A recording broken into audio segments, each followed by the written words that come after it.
Ang kwento ni Tomby.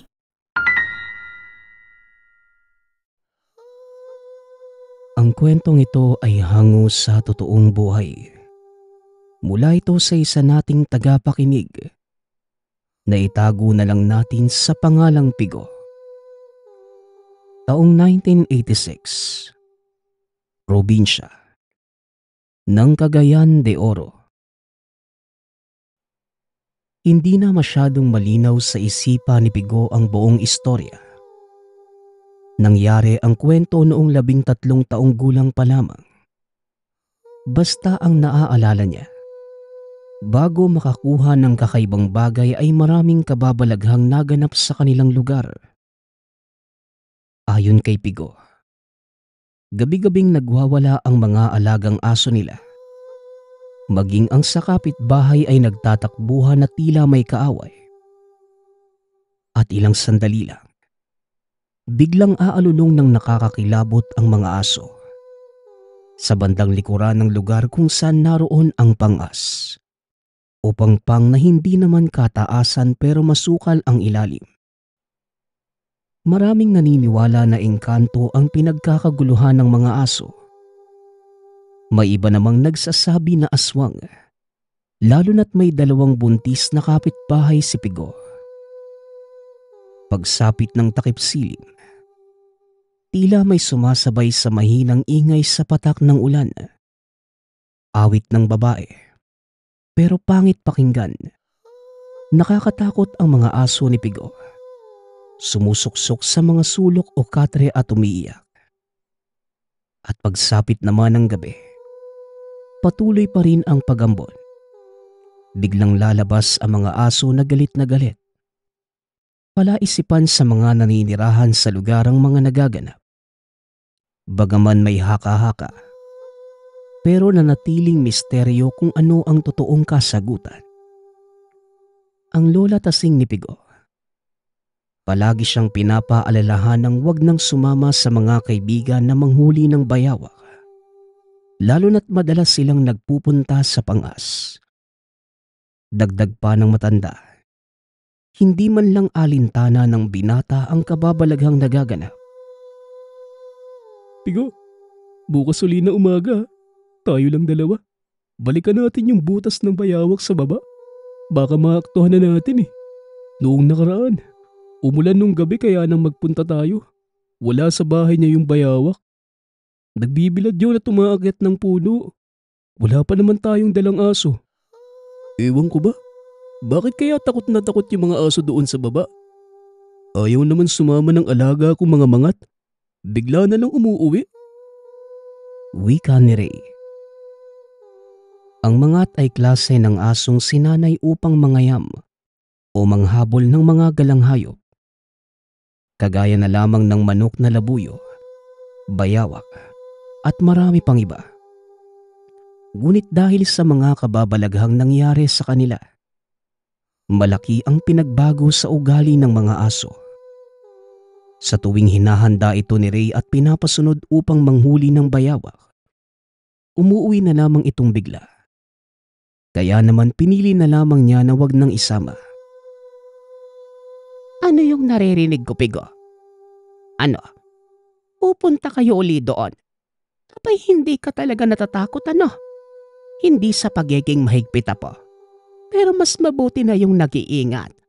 Kung buhay pa ang lolo mo, nako, papaluin ka nun kahit malaki ka na. Sabat ni Lola Tasing. Ay nako, ikaw talaga lola. Oo na po. Tugon ni Pigo. Napapaisip noon ng binata patungkol sa kababalaghan. Kung meron mang misteryo sa lugar, dapat nakita na nila ito ng kaibigan. Hinala niya, baka may pagala-gala na malaking bayawak. Sa tansya ng binata, ayon sa butas ay titimbang ito ng 10 kilo. Madalas kumain ang mga bayawak tuwing gabi, lalo na kung matanda. Ito marahil ang dahilan kung bakit nagkakagulo ang aso. Ngunit palaisipan sa kanya kung bakit takot ang mga aso ni Ray. Baka masigit na mas malaki ang bayawak, kaya gano'n na lamang ang pangamba ng mga aso. Kinabukasan, saktong pagsapit ng 7:00 ay dumating na si Ray. Inantay lang ni Pigo na malingat ang lola saka siya aalis. Hanggang sa nagpaalam na ang matanda.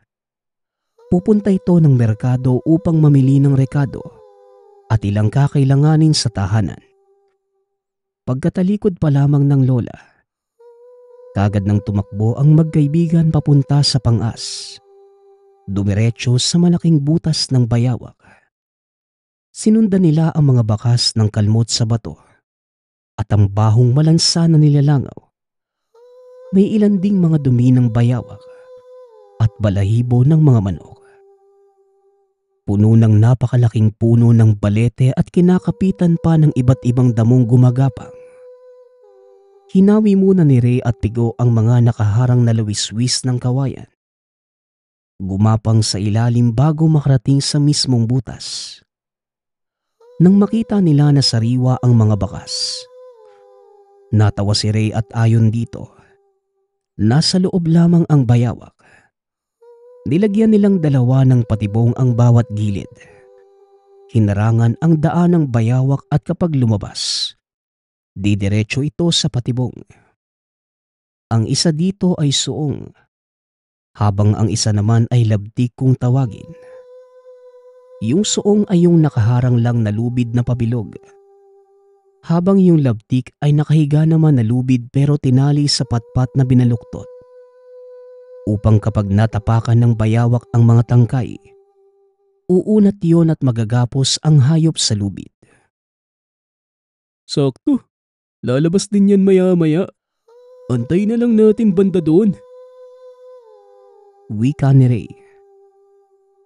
Nung isang araw, nilagyan na lang sana natin ng patibong. Di ba sabi mo nagbibilad ang bayawak? Babalik yun at maaaring mahuli. Pagkakataon na sana yun eh.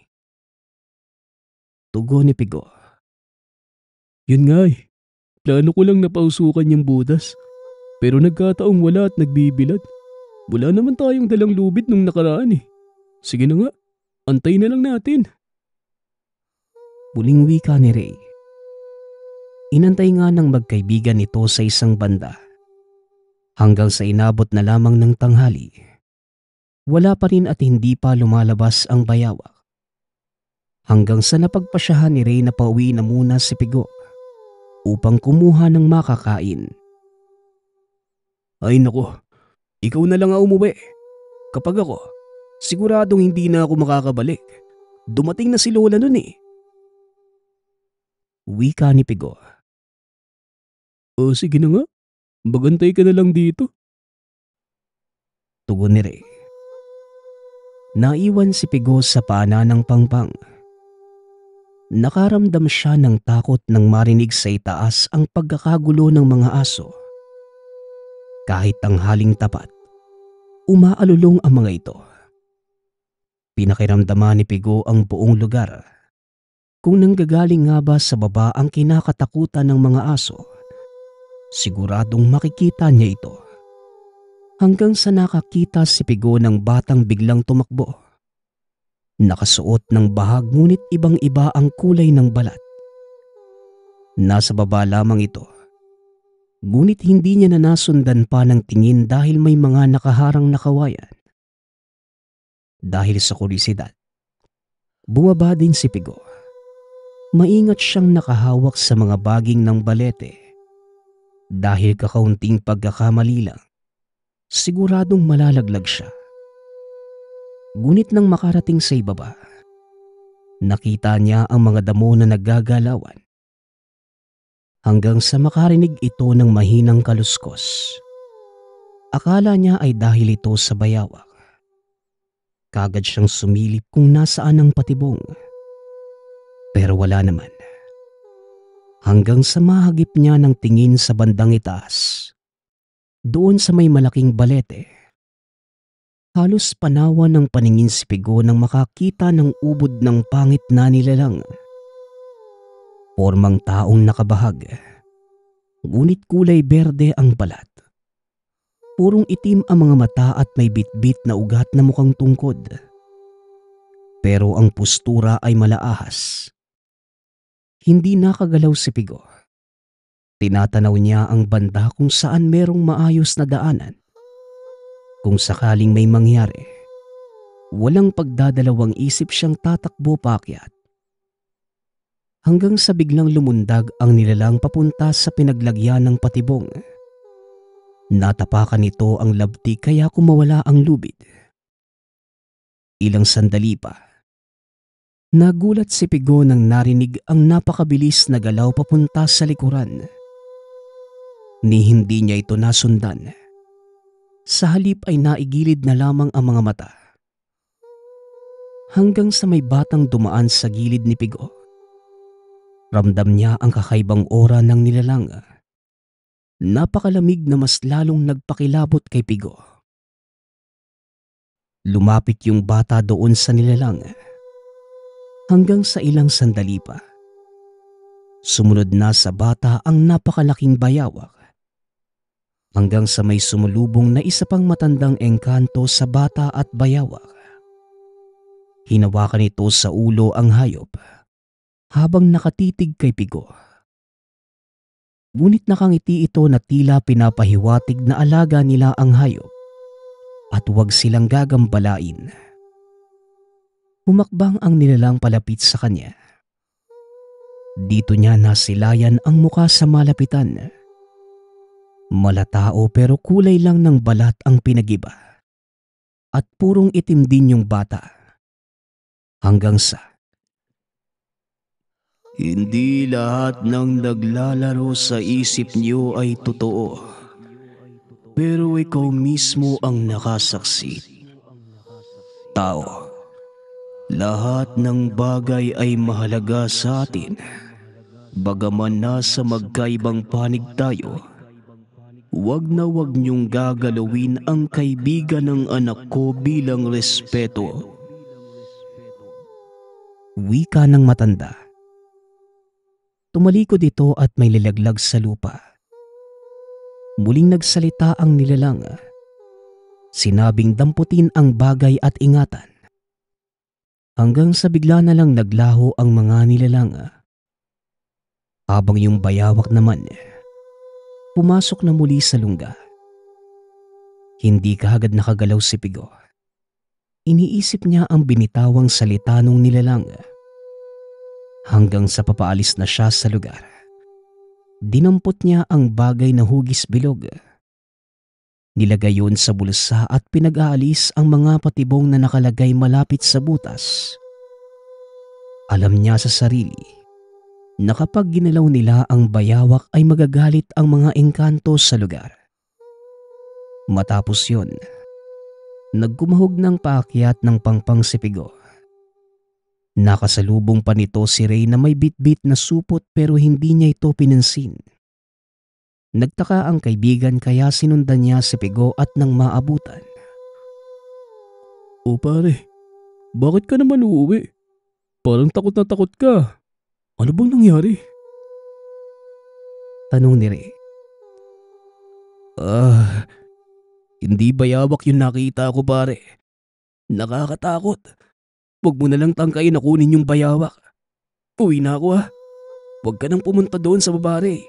Sinasabi ko sa'yo, mapanganib doon. Wika ni Pigo. Pero hindi naniwala ang kaibigan. Sinabihan pa nito ang binata na isang malaking duwag. Bumaba pa rin si Ray. Ngunit patakbo itong umakyat sa pangas. Sobrang balisa ang itsura na tila nakakita ng nakakatakot. Tama ka. Hindi nga bayawak. Malaking ahas at kamuntikan pa ako matuklaw. Iba yung itsura eh. Sigurado kung hindi pangkaraniwang ahas yun, Pigo. Wika ni Ray. Hindi na nagsalita pa ang binata. Alam niya sa sariling tinataboy lang siya ng mga nilalang sa baba gamit ang ahas. Masusi niyang pinagmasda ng bagay na nakuha sa mga nilalang habang pauwi sa tahanan. Normal na bato lamang. pero perpektong bilog na sinlaki lamang ng daliri. Hindi siya pinagalitan ng lola dahil abala ito sa ginagawa at hindi na inalampa ang kalagayan ng apo. Pero ang pinagtataka ng binata, napansin niya na tila naiilang sa kanya ang mga aso. Palagi naman itong malambing sa tuwing naroon siya ngunit nang daanan niya ito. Umiiyak yung aso at nagtago sa ilalim ng lamesa. Ilang araw ang nakalipas, malaki ang pinagbago ng mga alagang aso, maging na mga kapitbahay. Hindi na nagwawala at umaalulong. Pero sa tuwing mapapadaan si Pigo sa mga kapitbahay, maririnig niyang nag-iiyakan ang mga aso. Dito niya sinubukang ipagtapat sa lola ang nakuha. Nang mga sandaling yon, gabi na at kasalukuyang naghahanda ng higaan si Lola Tasing. Lola, totoo po ba yung mga engkanto? Pasensya na po, hindi ako nakinig sa inyo eh. Noong pinuntahan namin yung pangas, may nagpakita po sa akin. Ito po, binigay niya. Wika ni Pigo. Ano ka mo? Ay, teka. Mabuti sana kung buhay pa ang lola mo.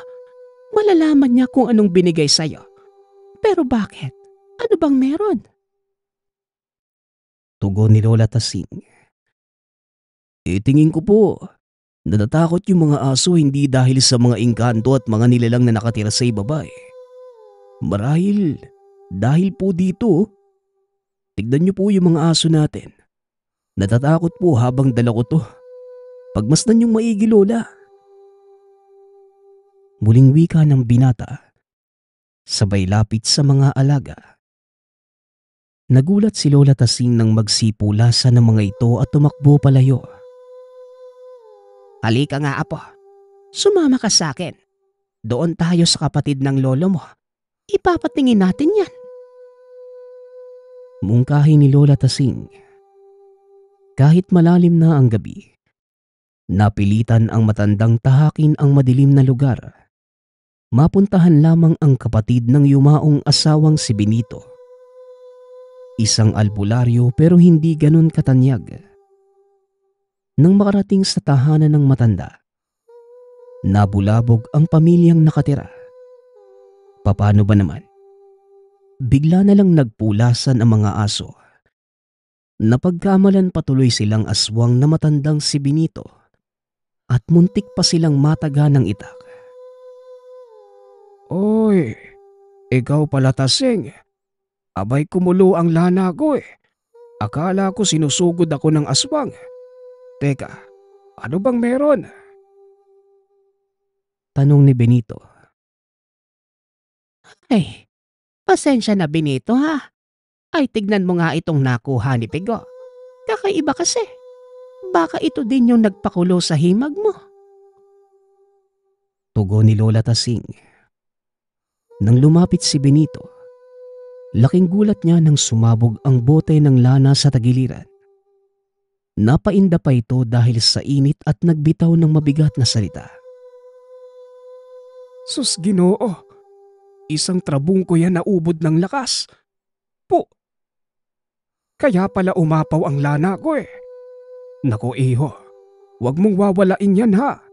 At kung maaari, ibaon mo na lang sa katawan mo para hindi maramdaman ng ora niyan. Bukas bumalik ka dito at pag-usapan natin. Sige na Tasing, nabubulabog ang mga kapitbahay. Gabi pa naman. Mungkahi ni Mang Benito. Umuwi na lamang ang maglola ngunit kinabukasan, kagad bumalik si Pigo alinsunod sa sinabi ng matanda. Sinuri pa ni Mang Benito ang kakayanan ng gamit. Nilagay sa tubig na may orasyon. Laking gulat ng matanda nang umitim ang tubig. Naku sus Ginoo, malakas nga pero galing sa kaliwa ang gamit. Mapalad ka at napasayo ito. Dahil kung sa iba, maaari itong gamitin sa masama. Napagtanto ko na kung bakit nagkakahulan at natatakot ang mga aso sa inyo. Trabungko ito na maaaring galing sa bayawak. Hindi ako sigurado pero ibinigay ito sa iyo kapalit ng hindi panggambala sa hayop. Ang problema sobrang sama ng trabungkong ito. Masama pa sa mula sa ahas. Hindi kaya masama ang mga engkantong yon? Ano iho? Ibaho na lang natin sa katawan mo ito. At wag na wag kang magkakamaling gamitin ito sa masama ha. Wika ni Mang Benito. Dagdag pa ng matanda. Nakakamangha ang bisa ng gamit pero nakakatakot. Maihahalin tulad ito sa aswang. Ngunit kung ang humahawak ay mabuti ang budhi, hindi ito mahahayok sa laman. Ang mutyang iyon ay ginagawang sandata ng mga sinaunang tao para sa digmaan at magkaroon ng lakas ng aswang. Ang tawag dito ay trabungkong itim o hindi naman kaya ay mutya ng aswang. Wala, bakit ko naman po ibabaon sa katawan ko yan? Paano kung maging aswang naman ako? Pagdadalawang isip ni Pigo. Kagaya nga ng sinabi ko, kapag mabuti ang budhi ng hahawak, hindi hahantong sa ganon. Pero may katangian ka pa ring malaaswang. Tao lang. Pero likas na sayo ang malakas na pangamoy na tila bayawak. Huwag ka nga lang magangad ng lakas. Bukod sa taglay niyan, masama ang sasapitin mo sa huli. Lalo na kapag ginamit mo ang mga lihim na karunungan na pupukaw sa pagiging aswang ng mutyang yan at tuluyan ng kakapit sa katawan mo. Maliban na lang kapag namatay ka, saka pa lamang ito lalabas. Ang masaklap magiging sumpa ang bato at hahanap ito ng bagong magmamayari. Pero huwag kang mag-alala. Hanggat mabuti ka, walang mangyayaring masama sa'yo. Pagsasalaysay ni Mang Benito. Matagal bago nagpasya si Pigo. Ngunit hindi naman ito mapakali tuwing pupunta sa ibang lugar. Lalo na kapag may aso ang may-ari. Minsan may nakatitig na lang sa kanya ng masama. Itinataboy pa ang binata. Yun ang naging dahilan kung bakit pinabaon niya na lamang sa katawan. Yun nga ang nangyari. Nagbago ang pakiramdam ni Pigo. Lumakas ang pangamoy at malayo ang naaabot ng paningin. At isa pa, hindi na rin siya kinakatakutan ng mga aso maging ng mga kapitbahay. O diba? Sinabi ko naman sa'yo huwag ka lang maghahangad ng iba pa. Dahil sa oras na mangyari yon, sasabog ang lakas ng mutya at magiging demonyo ka. Bukod sa pagiging aswang, lalayuan mo din ng mga tao dahil magbabago ang buo mong pagkatao.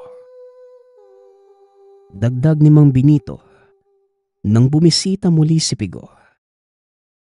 Magpasa hanggang ngayon, nakabaon pa rin sa katawan niya ang gamit. Hindi niya sinubok o tinangka na mag-aaral ng mga karunungan kahit galing pa ito sa kanan. Natatakot ang binata na baka kahit anong kaalaman kumawala ang lakas ng tangan. Sapat na para sa kanya ang binibigay ng gamit. Sinabi pa ni Pigo, minsan nang may lumapit sa kanya na tao, inalukan siya ng malaking halaga kapalit ng mutya.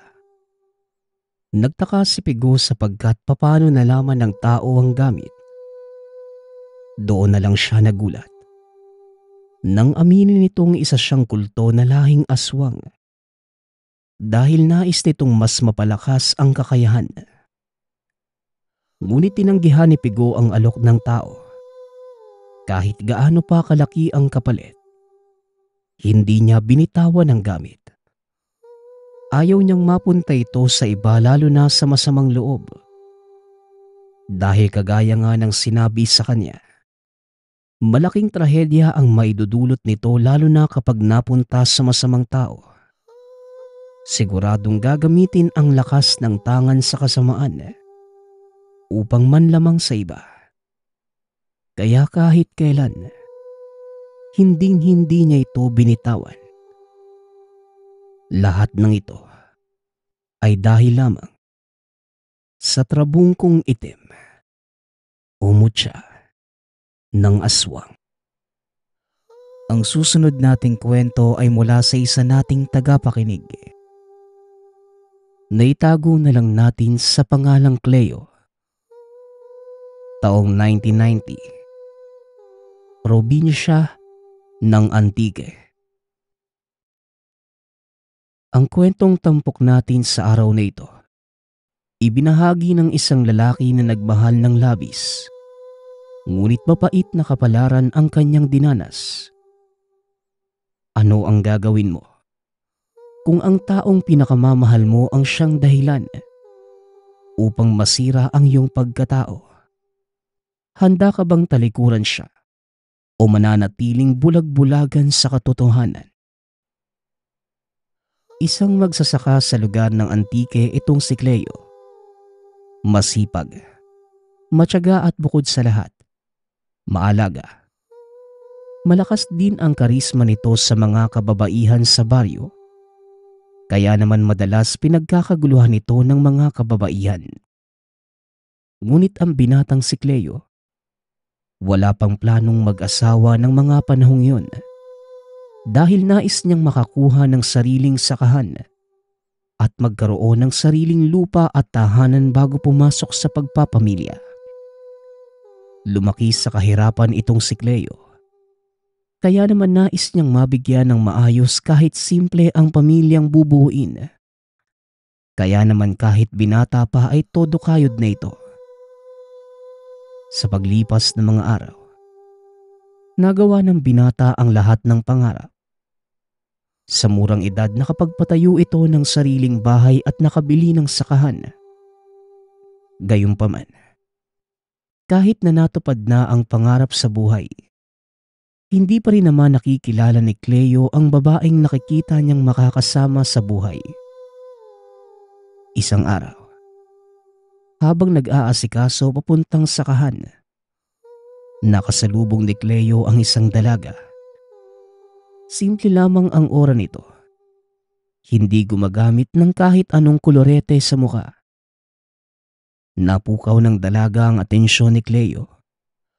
Kaya buhat ng araw na yon, hindi na nawaglit pa sa isipan ng binata ang magandang mukha ng babae. Halos araw-araw sa tuwing nakikita ni Cleo ang dalaga, nahihiya itong kunin ang pangalan.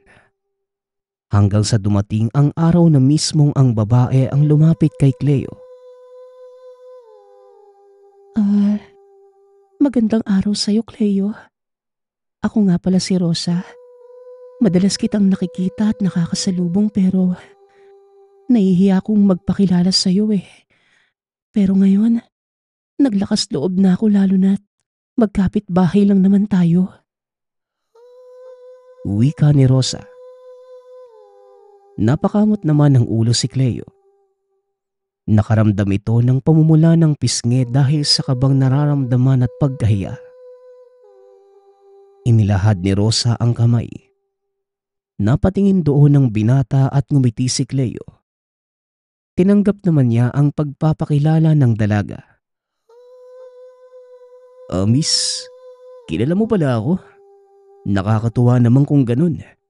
Nga pala, masaya akong makilala ka, Rosa. Pasensya ka na, mahiyain din kasi ako kaya hindi ako makapagpakilala sa iyo sa tuwing magkakasalubong tayo sa daan. Wika ni Cleo. Tumango lamang si Rosa sa sinabi ng binata. Matamis namang ngumiti si Cleo. Matapos ang araw na yon, madalas nang nagkikita ang dalawa at nagkakausap. Paminsan-minsan nagdadala si Rosa ng pagkain sa tahanan ni Cleo. Hanggang kalaunan, umakyat na ng ligaw ang binata sa dalaga. Ilang buwan ding nanligaw si Cleo kay Rosa. Kalaunan, sinagot din ito ng dalaga. Hindi na pinatagal pa ng mga ito ang kanilang pagsasama. Dali-daling nagpakasal at tumira sa iisang bubong. Marami ang nanghinayang kay Cleo, lalo pat napakasipag nito at marami din ang naiinggit sa dalaga. Dahil ito ang mapalad na minahal ng kanilang pinapangarap na lalaki. Sa paglipas ng panahon, masayang nagsama si Cleo at Rosa. Simple ang pamumuhay ng mag-asawa, ngunit masaya at masagana. Ni minsan hindi nagtalo ang mga ito dahil sa pagiging maunawain ng isa't isa. Ngunit ang masayang pagsasama ng mag-asawa, bigla na lang nagbago isang araw nang dahil sa pakikipag-usap ni Cleo sa isang babae. Leo, bakit mo kausap ang babae na yon? Alam mo namang may gusto siya sa'yo ah. Ano, ipagpapalit mo na ba ako sa kanya? Dahil hindi kita mabigyan ng anak dahil sa kondisyon ko? Wika ni Rosa. Yun ang kauna-unahang beses na nagtalo ang mag-asawa. Hindi maipinta ang itsura ni Cleo. Hindi ito makapaniwala sa sinabi ng asawa. Naku naman Rosa, ang tagal na nating nagsasama. Diyos ko naman ngayon pa ba kita ipagpapalit? Ano ba ang tumatakbo sa isipan mo? At sinasabi mo nagloloko ako sa'yo? Tanong ni Cleo. Hindi mo ako masisisi kung bakit ganito ako mag-isip. Gustong gusto kitang bigyan ng anak. Hindi ko magagawa dahil sa kondisyon na meron ako. Halos gabi-gabi, hindi mawaglit sa isipan ko na baka magloko ka at maganap ng iba. Dahil may pagkukulang ako sa iyo bilang asawa. At hindi ko mapupunan ngayon dahil baog ako. Tugon ni Rosa. Natahimik si Cleo sa sinabi ng asawa. Hindi kagad ito nakapagsalita. Ano bang sinasabi mo, mahal? Wala akong gagawing ganyan. Kagaya ng iniisip mo. Kaya naman alisin mo yan sa isipan mo. Dahil hindi maganda sa atin yan. Uminahon naman si Rosa sa sinabi ng asawa. Sana nga, totoo ang sinasabi mo. Dahil ayoko makagawa ng bagay na pagsisisihan ko. Wika ni Rosa. Dali-dali namang niyakap ni Cleo ang asawa at hinalikan sa noo. Matapos ang pag-uusap na yon, hinayaan na lamang nila ang nangyari. Ngunit kinabukasan umugong ang balitang may pumatay sa babaeng nakausap ni Cleo. Nagsimula ang bulong-bulungan ngunit walang nakapagturo sa tunay na pumatay sa biktima dahil malinis ang pagkakagawa. Kawawa naman siya, no? Lalo na yung mga bata na naiwanan niya. Wika ni Cleo. Nakakaawa ba yung malanding kagaya niya? Marunong dapat siyang lumugar. At isa pa, baka mamaya asawa niya ang pumatay sa kanya. Hindi ba nga ilang beses yung nagloko? Malay natin napuno na yung asawa. Tugon ni Rosa. Natulala naman si Cleo sa sinabi nito. Grabe ka naman, Rosa. Patay na nga yung tao, ganyan ka pa rin. Nagsiselos ka pa rin ba sa kanya? Hinawakan nito ang asawa ng napakahigpit. Ano ba, Cleo? Nasasaktan ako. Bakit may namamagitan ba sa inyo ng babaeng yun? At nagagalit ka sa akin? Sinasabi ko lang naman yung hinala ko. At narinig ko sa ibang tao. Ano bang masama sa sinabi ko? Wika ni Rosa. Kahit na, Rosa, patay na nga yung tao eh. Respetuhin mo naman eh. Isa pa walang namamagitan sa amin. Napag-usapan natin yung kahapon na, kaya wag mo nang ibalik. Tugon ni Cleo. Ayun naman pala eh. Bakit nagagalit ka sa akin? Ganyan ang mangyayari sa lahat ng babaeng lalapit sa'yo. Haharap sila kay kamatayan. May asawa na sila kumaliwa pa. Dapat lang mamatay ang mga salot at tukso sa lipunang ito. Muling wika ni Rosa. Hinagis nito ang tasa sa harapan niya. Binalibag ang pintuan ng tahanan paglabas nito. Natulala na lamang si Cleo sa ginawa ng asawa. Hindi ito makapaniwala sa pinakitang ugali ni Rosa. Naninibago ang lalaki sa pinapakita ng asawa. Hindi naman ito ganito noon. Napakalambing at maalaga ni Rosa. Ngunit tila naglaho na ang asawang minahal niya. Sa paglipas ng mga araw, iniwasan ni Cleo ang mga kababaihan sa baryo upang hindi na sila mag-away pa ni Rosa. Kahit na tumingin sa ibang babae, hindi na ginawa ni Cleo dahil ayaw nitong nagagalit si Rosa. Nakampante naman ng asawa na makitang lumalayo ito sa mga kababaihan sa baryo. Hanggang sa isang araw, habang nag-iinuman sila Cleo kasama ang iba nitong mga kaibigan, isang babae ang lumapit sa kanya. Ngunit nagtanong lamang ito ng direksyon papunta sa bahay ng hinahanap nito.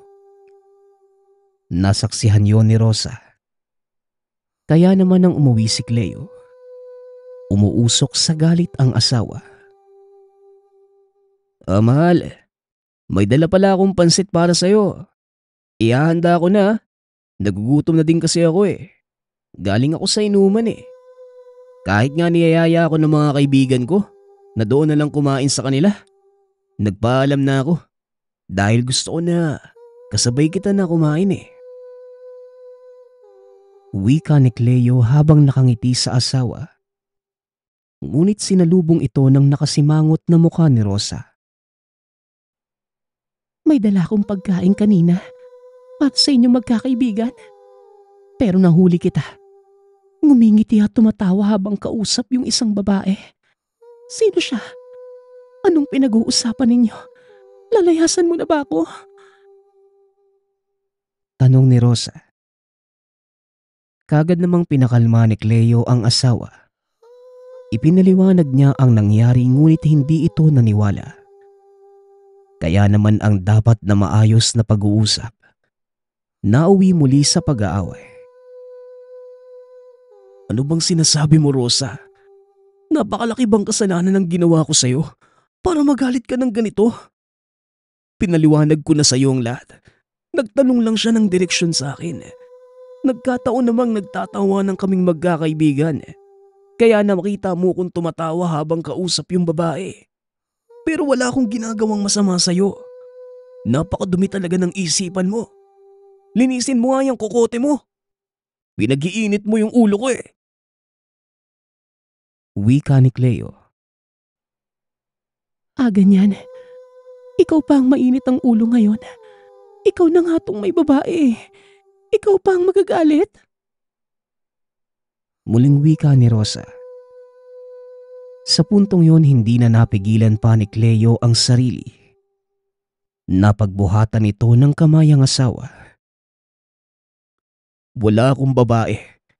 Ilugar mo yung pagiging selosa mo. Nakakarindi ka na eh. Lahat na lang babae ko. Kausapin lang ako. Ang dumi ng utak mo.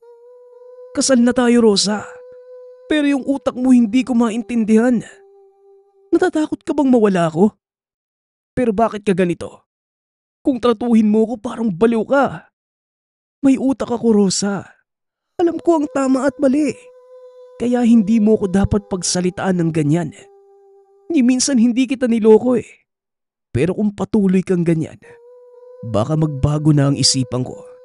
At magsisi akong ikaw pa yung pinakasalan ko. Wika ni Cleo. Hindi makapaniwala si Rosa sa mga sinabi nito. Nang gabing yon, sa sala natulog ang binata.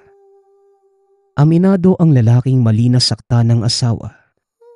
Ngunit para sa kanya, nasobrahan na sa pagiging selosa ang asawa. Kahit iwas na siya. Ilang linggo rin na hindi nag-iimikan ang mag-asawa. Hanggang sa napabalita na may muling namatay na babae at laking gulat ni Cleo.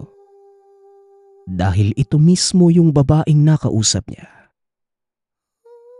Pare, kagaya nung nangyari kay Esme, ganun din yung nangyari kay Diana.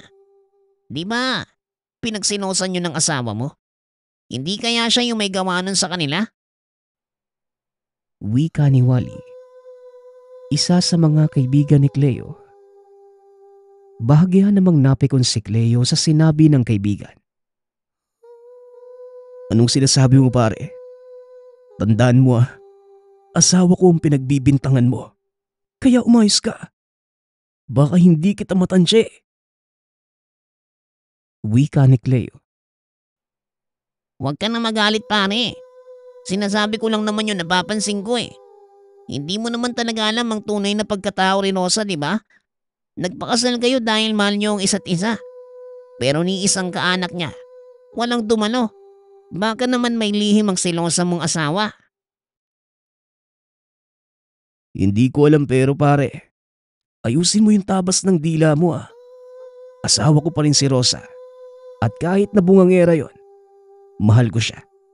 Kaya kung ano man yung masamang sasabihin ng iba sa kanya, syempre masasaktan ako. Pag-uusap ng magkaibigan. Napailing na lamang si Wally sa sinabi nito. Hindi siya makapaniwala sa naging sagot ni Cleo. Sa paglipas ng mga araw, lalong dumami ang mga namamatay na kababaihan at lahat ng yun ay nakausap lamang ni Cleo. Gayunpaman, ni hindi niya pinag-isipan ng masama ang asawa. Hinayaan ito ang sinasabi ng ibang tao at umiwas na lamang siya. Isang araw niyaya nila Wally si Cleo na mag-inuman. Ngunit kagad namang umalma si Rosa. Ano? Maglalaklak na naman kayo magdamag? Tapos susulsulan niya yung asawa kong iwanan ako dahil sa pagiging selosa ko? Wika ni Rosa. Kagad namang pinigilan ni Cleo ang asawa ngunit hindi ito nagpatinag sa lalaki. Tumigil ka na Rosa. Napapahiya ako sa ginagawa mo. Umayos ka. Wika ni Cleo. Kung ayaw mong mapahiya, iwasan mo yung mga kaibigan mong yan. Mga salot na nga at walang ambag sa kanilang pamilya. Naninira pa ng iba. Muling wika ni Rosa. Rosa naman, pwede mong sabihin na hindi ka pumapayag na uminom itong si Cleo. Pero huwag ka namang magsalita ng masasakit na salita sa amin. Wika ni Wally. Kung ayaw niyong pagsalitaan kayo ng masasakit na salita, ayusin niyo yung mga buhay niyo. Tantanan niyo ang asawa ko. Dahil kayo ang sumisira sa pagsasama namin. Pare, awatin mo yung asawa mo Papatulang ko talaga yan. Konti na lang. Hoy Rosa, ilugar mo nga yung pagiging selosa mo. Lintik kung ako kay Cleo, iiwanan na kita Bukod sa mahigpit ka na, baog ka ma.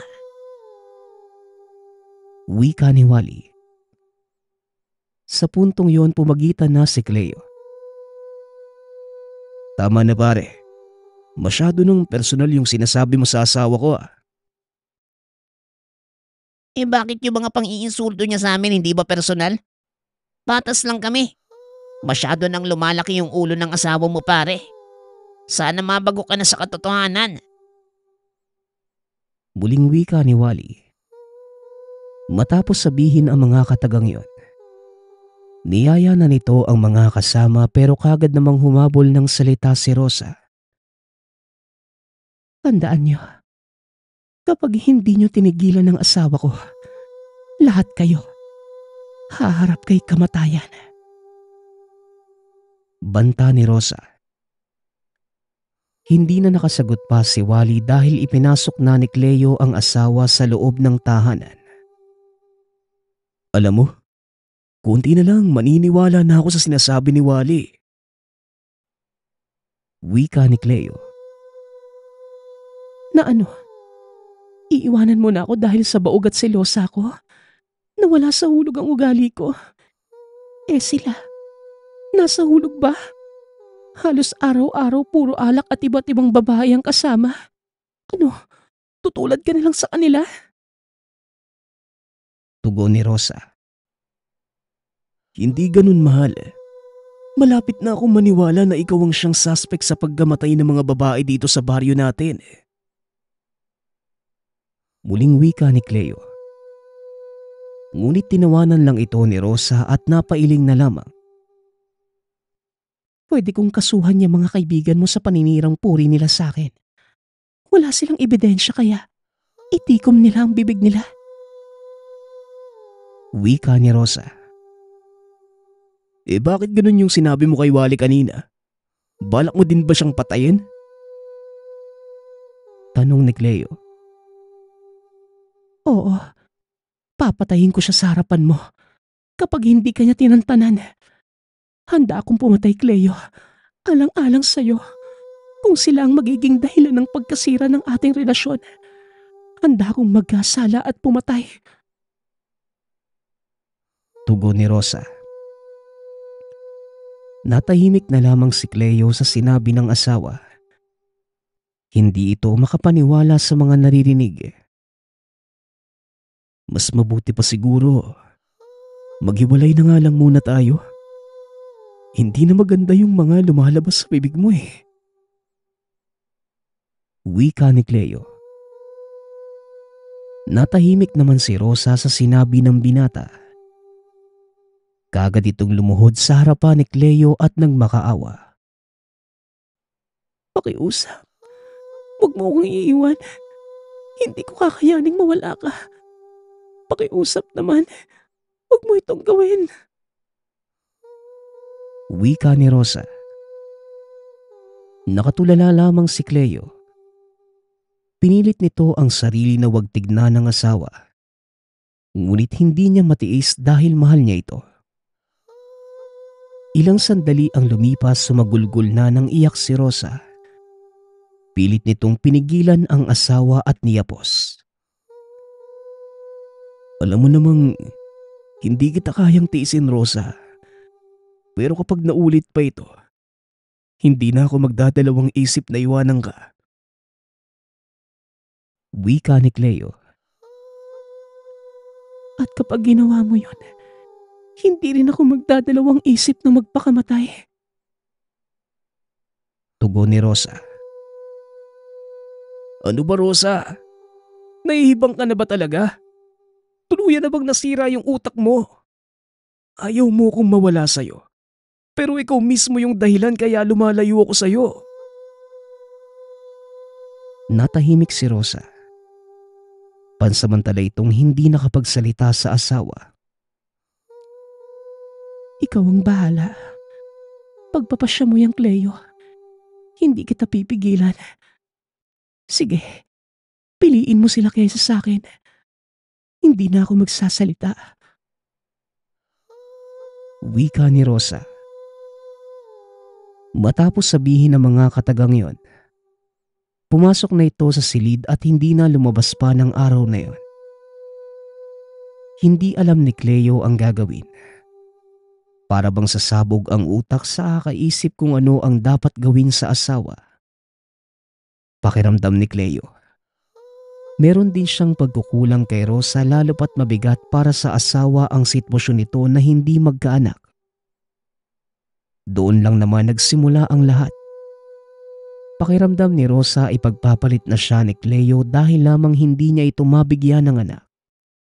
Kagaya ng palaging sinasabi ng mga kaibigan ni Cleo. Kaya sa halip na umalis, minabuti ng binatang ayusin ang relasyon sa asawa. Ngunit hindi siya nito pinansin ng gabing yon. Hanggang sa nakatulog na lamang si Cleo sa sala ng tahanan. Dahil pakiramdam niya, siya ang dahilan kaya naggaganon ang asawa. Sa kalagitnaan ng gabi, bigla na lamang nagising si Cleo. Napaginipan nito ang kaibigang si Wally. Humihingi ito ng tulong at hinahabol ng halimaw. Pawis na pawis at abot na kaba ang naramdaman ni Cleo. Kaagad nitong sinilip ang asawa. Ngunit mahimbing na itong natutulog na kagad niyang tinabihan. Kinabukasan kagad namang nagkaayos ang dalawa. Biglang nagbago ang pakikitungo ni Rosa sa asawa. Kung kagabi nagtatampo at galit ito, ngunit pagsikat ng araw ay masayang masaya ito. Hindi na lamang yon pinunapa ni Cleo dahil ayaw niyang sirain ang araw ng asawa. Pumasok sa trabaho ang binata. Dito na niya nalaman ang nangyari sa kanyang kaibigan. Nilapitan ng isa sa mga katrabaho nila si Cleo. Kapitbahay lamang nila ito at kinausap si Cleo. Nung una ay iniiwasan pa ito ng binata dahil ayaw niyang magtalo na naman sila ng asawa, lalo na't kakabati lamang nila. Mahalaga ang sasabihin ko, kaya wag kang umiwas. Takot ka ba sa asawa mo kaya ka ganyan? Wika ni Leia. Umiiwas lang ako, Leia. Halos araw-araw na kami nag-aaway ng asawa ko. Kaya umiiwas na lang ako sa lahat para wala ng gulo. Tugon ni Cleo. Naiintindihan kita. Pero gusto kong ipaalam sa'yo na wala na si Wally. Pinatay siya kagabi. Maging ang mga kasama niya kagabi sa inuman. Muling wika ni Leia. Para bang binuhusan ng malamig na tubig si Cleo sa balitang nalaman. Teka, paano naman yun nangyari? Sinong pumatay sa kanila? Napakarami nila kaya imposibleng hindi sila makalaban.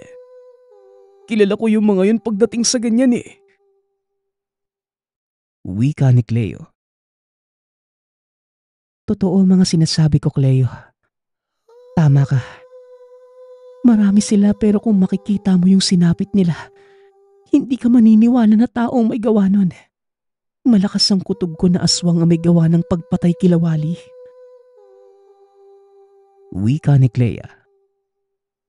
Natawa naman ng bahagya si Cleo. Aswang? Diyos ko naman, Leia. Alam ko naman na anak ka ng isang albularyo. Pero wala namang napatunayan na totoo yung mga aswang ah. Paano mo mapapaliwanag ang nangyari kay Wally at sa iba pang mga pinatay dito sa ating baryo? Pare-pareho sila ng sinapit. At iisang tao lang ang pinaghihinalaan ko na maaaring gagawa nun. Walang iba kundi ang asawa mo, Cleo. Siya ang pwedeng gumawa ng bagay na yon. Muling wika ni Leia. Teka lang, Leia. Oo, aminado kong silosa ang asawa ko. Pero hindi siya mamamatay tao kagaya ng iniisip mo. Alam mo, tantanan mo na nga lang ako. Wala kang magandang sinasabi, puro kakalokohan eh. Eh bakit hindi ikaw mismo ang umalam? Alam kong mahal mo ang asawa mo, Cleo. Pero sa dami ng namatay dito sa baryo natin, hindi ka ba nagtataka? Pare-parehong mga kababaihang nakausap mo ang biktima. At huli sila Wally na binantaan din ng asawa mo. Pag-uusap ng dalawa. Nang mga oras na yon, nanumbalik sa isipan ni Cleo ang mga sinasabi ng asawa sa tuwing nagtatalo sila. Eh paano ko namang mapapatunayan sa'yo na mali ka? Na hindi ganun ang asawa ko? Na hindi siya ang pumapatay dito sa ating baryo? Tanong ni Cleo. Kahit pa may parting nais niyang maniwala, ngunit nangingibabaw sa kanya ang pagmamahal sa asawa. Kinausap kita. Malamang sa malamang ako na ang susunod sa iyong asawa. Ikaw na ang bahalang umalam ng katotohanan, Cleo. Habang maaga pa, kumalas ka na dahil hindi magandang nakikisama ka sa isang aswang. Maaari kang maging kagaya niya. Wika ni Leia. Matapos sabihin ng mga katagang yon, umalis na ito at hindi na kinausap pa si Cleo. Lingid sa kaalaman ng binata, nakita sila ng asawa ngunit hindi narinig ni Rosa ang usapan ng dalawa. dahil kagad itong umalis. Matapos ang trabaho, umuwi na si Cleo. Nang araw na yon, tahimik lamang ang asawa at hindi ito nagalit o nagbunganga. Inisip ni Cleo na maaaring hindi sila nakita ng asawang magkausap. Malambing pa si Rosa kay Cleo. Pinagluto at inasikaso. Nabalitaan mo na ba yung nangyari kila Wally? Pinatay daw kagabi, kasama yung iba niyang kainuman. Wika ni Cleo. Totoo? Kawawa naman si Wally. Kita mo na pahamak sila. Paano kung naroon ka? Pati ikaw sana ngayon, wala na sa tabi ko. Tugon ni Rosa. Nagulat si Cleo sa naging reaksyon ng asawa. Hindi ito makapaniwalang kalmado ito at hindi nagalit. Teka, hindi ka galit? Diba, kapag may namamatay na lumalapit sa akin, nagagalit ka kapag sinasabi ko sa'yo? Tanong ni Cleo. Kawawa naman kasi. Isa pa, kaibigan mo rin si Wally kung gusto mong makilamay. Hindi kita pipigilan ha. May tiwala naman ako sa'yo Tugon ng asawa. Hindi makapaniwala si Cleo sa nangyayari. Niyakap pa nito si Rosa at pakiramdam niya. Bumabalik na ang dating asawa na kanyang minahal. Pagsapit ng gabi, kagad namang nagpunta sa lamay ng kaibigan si Cleo. Nagkataong naroon si Leia ngunit iniwasan niyo ni Cleo at ganun din ang babae. Umalis ito at hindi alam ni Cleo ngunit sinundan niya si Leia. Pauwi na ito ng kanilang tahanan. Kaya namang naisipan ni Cleong sundan ito at dumiretso na rin siya sa pag-uwi. Laking gulat ni Cleo dahil segundo lamang ang lumipas. Bigla na lamang inatake si Leia ng isang nilalang na kailanman hindi niya inaasahang totoo. Isang aswang. Sa takot ay kumaripas ng takbo si Cleo pauwi sa tahanan. Ngunit pagdating doon ay wala na ang asawa. Dahil unan lamang ang natatabunan ng kumot. Bumilis ang tibok ng puso ni Cleo. Kagad na humiga sa kama ang lalaki at nagpanggap na tulog. Maya-maya lang, dumating si Rosa. Kitang-kita ni Cleo ang itsura nito bilang isang aswang. Ilang sandali ang lumipas, bumalik ito sa dating anyo at tumabi kay Cleo. Hindi makapaniwala ang binata sa nasaksihan. Binabalot ng kaba ang puso niya. Pero mas pinili nitong umakto ng maayos. Kinabukasan nagising na lamang si Cleo sa ingay mula sa labas. Hoy Cleo! Ilabas mo ang asawa mo. Aswang si Rosa. Inatake niya ang anak ko. Matagal akong nananahimik pero sobra na ang babaeng yan. Pati ba naman ang anak ko? Sinaktan niyang walang awang asawa mo. Sigaw ni Mang Isidro mula sa labas. Binuksan ni Cleo ang pintuan ng tahanan. Pumasok ang mga tao ngunit wala na si Rosa. Nasaksihan ko po yung mga nangyari kay Leia. Natakot po ako at umuwi dito sa bahay at nalaman kong si Rosa nga yung may gawa. Pero hindi ko pa siya nakakausap dahil ngayon, pagising ko wala na siya . Pagpapaliwanag ni Cleo. Naniwala naman ang mga tao sa binata. Umiiyak ito at lumuhod sa harapan ng mga pamilyang naging biktima ng asawa. Sinubukan ni Cleong hanapin si Rosa. Ngunit maging sa kanya ay hindi na ito nagpakita. Makalipas ang isang linggo, nabalitaan na lamang ni Cleo na natagpuan ang bangkay ni Rosa sa kagubatan. Napag-alamang nagpakamatay ito. Naging malinaw ang lahat dahil nag-iwan ng liham si Rosa na naglalaman ng pag-amin niya sa lahat ng pagkakasala Nakalagay sa liham na wala siyang ibang hinangad, kundi ang mamuhay ng normal kasama si Cleo. Kahit na isa itong aswang, hindi niya binalak na gawing kauri niya ang asawa dahil mahal niya ito. Nilamon lamang ng galit at selos si Rosa.